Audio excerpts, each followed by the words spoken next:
राज्यर अछंती केते बाघ आरंभ होईछि बाघ गणना तेबे केन्दुझर जिला घटका रेंज रे कालीठारू आरंभ होईछि बाघ गणना। घटका रेंज रो सरोज मिश्र नेतृत्व में घटका वनांचल अंतर्गत 12टी फरेस्ट बीट रे चली बाघ गणना। तेबे आसंता 25 तारिख जाए चलिबो एही गणना। तेबे प्रति बीट रो वन कर्मचारी जंगल को जाई बाघर पादचिन्ह मल आदि ठाब संधान जारी रखिछंती।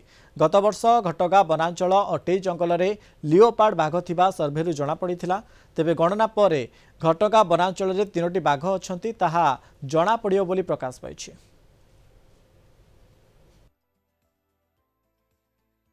घटगाँ रेंज रे 12टा बीट अच्छी। प्रति बीट रे बाघ गणना स्टार्ट हम 6 दिन धरी ये चलो।